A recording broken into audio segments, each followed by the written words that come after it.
తాకట్లో ఉన్న మీ బంగారాన్ని విడిపించి ఆ రోజు ఆన్లైన్ రేటుకి కొంటాం. Sharma gold company.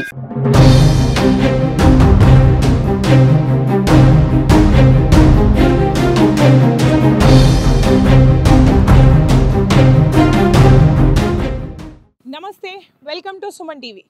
మనం 2 రోజుల క్రితం ఒక ఇన్సిడెంట్ని చూపించాము. బాన్స్వాడ టు నిజామాబాద్ రోడ్ ఏదైతే ఉందో పదే యాక్సిడెంట్స్కి దారి తీస్తుంది. ఎందుకు అంటే ఇక్కడున్న రోడ్ సిచ్యువేషన్ అలా ఉంది. గతుకుల రోడ్డు ఒకటి పక్కన పెడితే చాలా నేరో, రష్ బాగా పెరిగిపోయింది. మీరు ఇక్కడ చూడొచ్చు, మనం ఒక బస్ వెళ్తే ఇంకొకటి వెళ్ళడానికి ఆస్కారం లేని కల్వర్ట్ చూడండి. ఈ కల్వర్ట్ ఎంత అధ్వానంగా ఉంది. నైట్ టైంలో వస్తే గనక అక్కడ నుంచి వచ్చే వాళ్ళకి చూడండి, దారిలో ఎలాంటి బ్యారిగేట్స్ లేవు. మన కథనం తర్వాత స్పందించినాక కొన్ని చోట్లలో బ్యారిగేట్లు మనం గమనించవచ్చు. అయితే ఇక్కడ చూడండి, ఇక్కడ నుంచి పడితే మాత్రం అసలు ప్రాణాలకి ఎంతైనా ముప్పు ఉంటుంది. ఇక్కడ నుంచి ఎలాంటి బ్యారిగేట్ లేదు, ఎలాంటి కాషన్ లేదు. వచ్చే వ్యక్తులు అక్కడ చూడండి, రోడ్డు కర్వ్లో ఉంది. మలుపు నుంచి ఇటు వచ్చే వేగంలో ఎవరైనా స్పీడ్కి ఇప్పుడు కంట్రోలే ఉండట్లేదు. చాలా స్పీడ్గా వస్తున్నాయి వాహనాలు. దానికి తోడు ఈ మలుపు నుంచి వచ్చేసరికి ఇక్కడ ఖచ్చితంగా బ్యారిగేట్లు ఉంచాలి. నిన్న రాత్రి కూడా, ఐ రిపీట్, నిన్న రాత్రి కూడా బ్యారిగేట్లు పెడితే కూడా ఒక పర్సన్ బ్యారిగేట్ వల్ల బతికిపోయాడని చెప్పొచ్చు. ఆ బ్యారిగేట్ని తోసుకొని మరీ రోడ్డు దిగి కిందకి వెళ్ళిపోయాడు. అంటే ఆ స్పీడ్లో కంట్రోల్ అనేది చాలా కష్టం. ఎందుకు అంటే ఆ స్పీడ్లో వచ్చినప్పుడు కంట్రోల్ చేసుకునే లోపే మనకి ఇక్కడ కిందకి వెళ్ళిపోతుంది, రోడ్ కిందకి. సో రోడ్ కిందకి వెళ్తే ఆటోమేటిక్గా రోడ్ దాటింది అంటే కిందకి వెళ్ళిపోయే ఛాన్సే ఉంటుంది. సో వాహనదారులకు విజ్ఞప్తి. అండ్ చాలా వరకు మనకి పోలీస్ అధికారులు, ట్రాఫిక్ వాళ్ళు కొన్ని చోట్ల బ్యారిగేట్స్ పెట్టారు.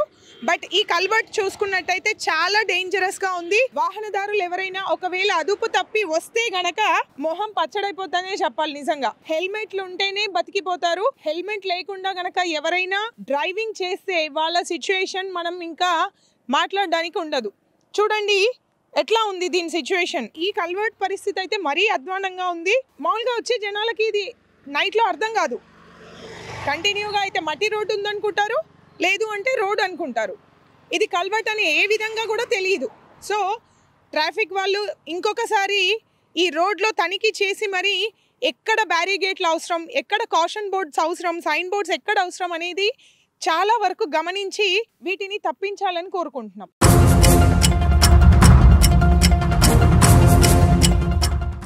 మన కథనానికి స్పందించి బ్యారిగేట్లు పెట్టడం జరిగింది. సో ఇలాంటి బ్యారిగేట్లు ఉన్నప్పటికీ స్పీడ్ అధికంగా ఉండడం వల్ల వీటిని తోసుకొని మరీ ఇప్పుడు చూడండి, ఇక్కడ ఒకసారి రోడ్డు దిగిండ్రు అంటే అంతే, ఇంకా వెళ్ళిపోవాల్సిందే. ఎందుకంటే డౌనల్ అలా ఉంది. సో ఇలాంటి బ్యారిగేట్లు ఉన్నప్పటికీ వీటిని తోసుకొని వెళ్ళి పడిపోయారు.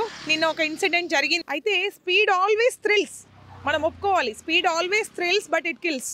అది మనకు చాలా తెలిసిన విషయం అయినప్పటికీ హెల్మెట్ ధరించడానికి కావచ్చు, స్పీడ్ని కంట్రోల్ చేయడానికి కావచ్చు, మనకి అసలు దాన్ని పరిగణలోకి తీసుకోము అని చెప్పాలి.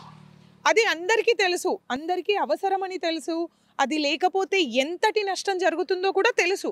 అయినప్పటికీ దాన్ని మనం ఫాలో అవ్వడానికి మనకి అది టైం వల్లనో, పనుల వల్లనో, ఒత్తిడి వల్లనో, దేని వల్లనో అది మనం ఒప్పుకుంటాం. కానీ కొంత 5-10 నిమిషాల తేడాల్లో మనం గమ్యస్థానాన్ని అయితే చేరుకుంటాం. సో దాన్ని ఒకసారి దృష్టిలో ఉంచుకొని స్పీడ్లో వస్తున్నప్పుడు, దట్టు నైట్ టైంలో వస్తున్నప్పుడు చాలా జాగ్రత్తగా ఉండాలి. ఇది Banswada to Nizamabad road. So ఇక్కడ కొంత వర్క్స్ జరుగుతున్నాయి, రోడ్ వర్క్ జరుగుతుంది.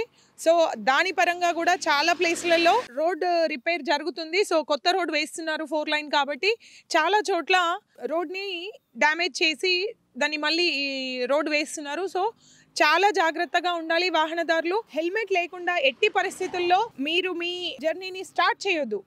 హెల్మెట్ ధరించండి, లిమిటెడ్ స్పీడ్తో వెళ్ళండి. ఇండైరెక్ట్గా మన కుటుంబ ప్రాణాలని కూడా కాపాడిన వాళ్ళం అవుతాం.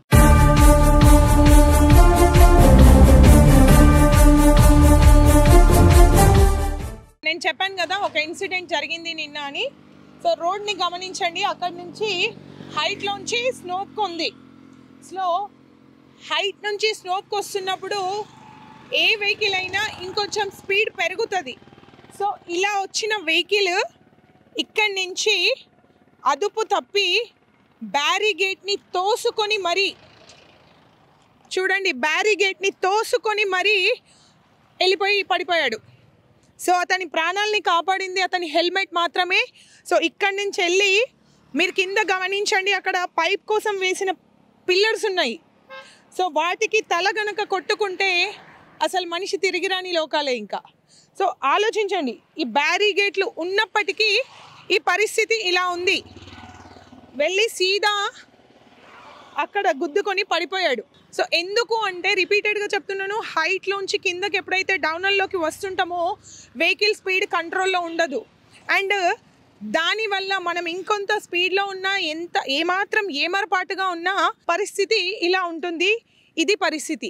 అండ్ ఇంకొకటి మీకు చెప్తున్నాను, మనకి మొన్న మనం చూసుకున్నాము, ప్రయాగ్రాజ్ నుంచి వస్తున్న వెహికల్ ఏదైతే ఉందో అది ఇట్లాంటి పరిస్థితుల్లోనే పడిపోయింది. అండ్ ఇంకొకటి, వెహికల్ రోడ్డు గతుకుల వల్ల మనం స్లో అయినప్పుడు రాత్రి టైంలో ఇది ఇంకొంచెం డేంజరస్గా మారుతుంది అని చెప్పడానికి, ఎవరైతే అబ్బాయి కెమెరామెన్ని కొట్టి వాళ్ళ వస్తువులు లాక్కొని అతన్ని చాలా తీవ్రంగా కొట్టి అతన్ని డ్యామేజ్ చేసారు. సో అట్లాంటి వాటికి కూడా దారి తీస్తుంది. సో చాలా అప్రమత్తంగా ఉండండి. మళ్ళీ చెప్తున్నాను, ఇట్లాంటి వాటికి దారి తీయడానికి ఈ రూట్ కాస్త ఇప్పుడు రిపేర్ల కారణంగా కొంచెం డేంజర్గా ఉంది. చాలా జాగ్రత్తగా వెళ్ళండి.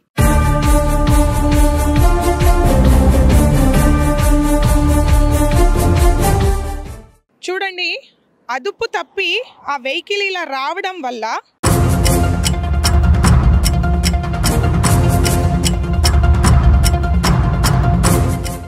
ఇది గుచ్చుకుంది అంటే మనిషి పరిస్థితి చాలా దారుణం అండి.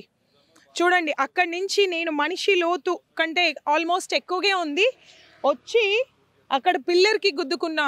ఇట్లాంటి వాటికి మనిషి చిక్కుకున్నా చాలా కష్టం. ఇప్పుడు జంప్ చేసి వచ్చినప్పుడు అది మీద నుంచి వస్తున్నప్పుడు ఆటోమేటిక్గా మనిషి బోర్లోనే పడిపోతాడు. సో పడిపోయినప్పుడు ఇట్లాంటివి ఉంటే వాళ్ళ పరిస్థితి ఏంటి? అఫ్కోర్స్ ఇది ఫారెస్ట్ ఏరియా, మనం ఏం చేయలేము, అట్లాంటివి ఉంటాయి, మనమే జాగ్రత్తగా ఉండాలి. సో చాలా జాగ్రత్తగా వాహనాలు నడపండి, సేఫ్గా ఇంటికి చేరండి. మా సుమన్ టీవీ నుంచి మిమ్మల్ని కోరుకునేది ఒకటే, మీరు హ్యాపీగా జర్నీ చేసుకొని మీ గమ్యస్థానాలకు చేరి మీ కుటుంబంతో, మీ సభ్యులతో, మీ పిల్లలతో ఆనందంగా ఉండాలి.